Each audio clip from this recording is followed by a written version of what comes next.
that one is almost edifying. Probably the most amazing example of parental care, certainly of the insects and possibly even among vertebrates. That thing there, burying beetle, what it does is it'll find a small carcass. So this is a specialist in small carcasses, small birds, small mouse. Dig a hole. The mated pair will then hollow out a chunk in that mouse. She'll lay eggs. The female will lay eggs. When the eggs hatch, they'll bring the grubs over to that, and they'll wait, just guarding them.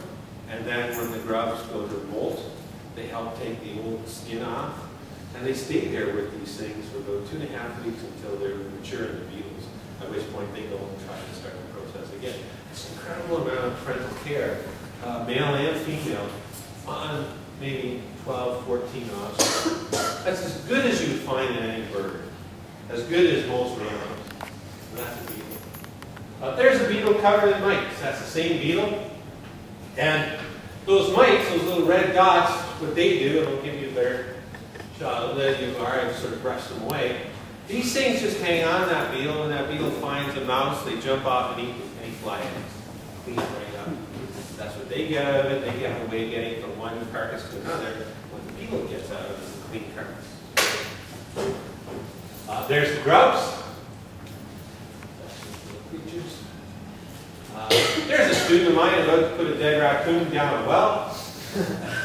There's reasons for that. What she was interested in, and we were curious about this, is how far down a well will flies go to follow an odor trail, because they start to have to go in the dark, right? Will they go down into a hole in the ground? Because they won't go into any kind of buried carcass. If you leave an inch of soil over a carcass, the flies won't touch it. But so our question was, will they go down a well? And what she found is, yes, if you only go down about ½ a meter, but a lot of flies will not make the trip down to 2 or 3 meters. They just won't do that. They'll hang around. When we put traps out, they'll hang around here to smell the odor, but they will not go down. Most of them will not go down. That's just my lab there helping her. Questions? I just think that's an issue. Questions?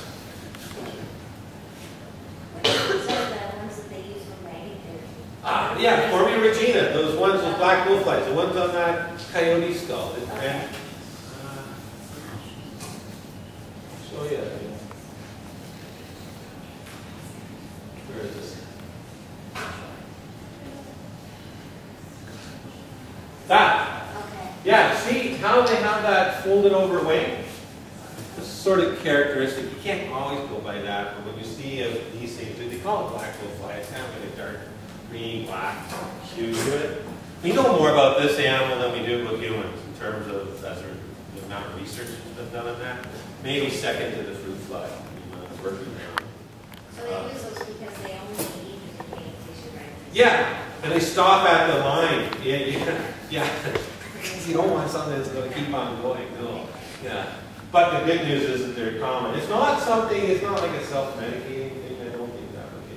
No, because they get them from very good sources. Yeah. So then without, you get hangnail.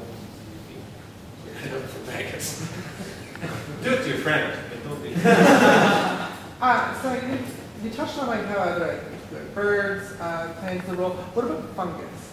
I don't know anything about fungus. That's a good point. I know nothing about that. I know insects attack fungus because they're also taking advantage of nutrition, particularly in plants. But I don't know. But anecdotally, I'm the world's worst mushroom hunter, but I try to keep finding mushrooms to eat. And every time there's these places where they grow these big bulbs that are edible, except by the time I pick them and get them back to the house, they're filled with maggots. Because once they appear in the meat body, the flies take them very quickly.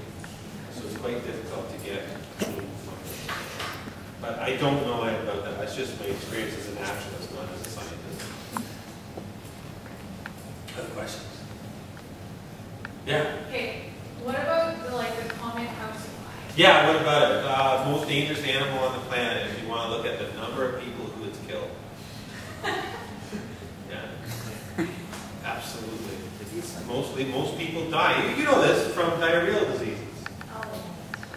So the housefly carries those things. They're there's medical conferences in which they're talking about things like antibiotic-resistant bacteria, right? But what's often left out of these conferences, and when I was at an entomology conference, when we're talking about it, is antibiotics are used lavishly in agriculture. Houseflies go from farms to cities, like easily. They hitch a ride on the wind. They can go 15 kilometers in half a day. And so they'll go from a farm where their antibiotic-resistant bacteria are being selected for. They just have to fly in, go to some place where there's refuse or garbage, land on the wall, and suddenly you introduce antibiotic-resistant coli in particular to sterile setting, just because it can go for the door, and a housefly flies in, flies around a hospital, lands on the wall. And this is a process that's, we're certain it has to be happening, but we don't have any hard evidence to prove it, except that we know that they can't do that. So yeah, there. Now, the good news is that you're here. And it's not just because you're here. We're here. So we are able to overcome what otherwise, if you actually listen to the medical establishment, it's scary. It's scary. You're afraid to go outside, right? There's E. coli falling from the sky as you walk out, right? You pick it up. It's covered in bacteria. It's called propagular rain. But the good news is that we're really strong, robust immune system. We descended from people who could survive all those epidemics. So although it's serious, it's particularly serious in a hospital setting, because those are people who are now, I think, their immune suppressed for various reasons. Next question. Must be more. Ask me about how the trappers Castillo was going. Anything? Nothing? It's got to be questions. Mitch. I have a question about maggot migrations. Oh, yeah? It was years ago on a game scheme, I was seeing you putting out those carcass. Yeah. Yeah. Were you trying to find a direction? Yes, it was. I wanted to see if they would move in a certain direction. Was there any pattern that you found out from All that? directions. From what I've found, they'll go all directions. They prefer to go downhill than uphill. But they go in all directions. And they're really good at it. They just scatter. But there's got to be something more to it, right? They can't just be random. How does one maggot know, I should stop now because everyone else is doing their own thing, right? So there's got to be some cues that trigger it. I know, and it's not maggots, but it's the logic I think applies. If you take a frog, this works with done. You know, frogs hop away when they're scared, right? So you go try to scare a frog, bring it down, you want to whack it. Well, it'll jump, and it jumps in random directions. It never jump the same direction. Because if you could predict what direction it would jump and you were a heron, you would just get it. But so the way their escape strategy is to do all different directions, right? So I'm convinced that that's what the maggots do, because they're very vulnerable when they're migrating. But you have this random pattern of different distance, different speeds, different everything, kind of like a razzle-dazzle. But I don't know how each individual takes part in that.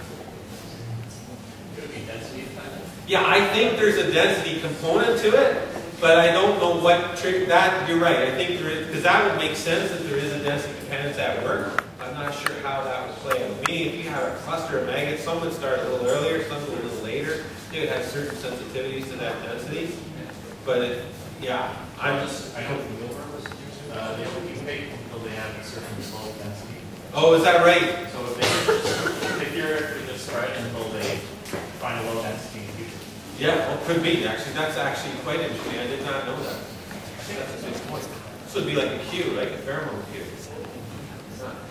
That'd be interesting. You could test that too. Anything else? Nothing? That's it.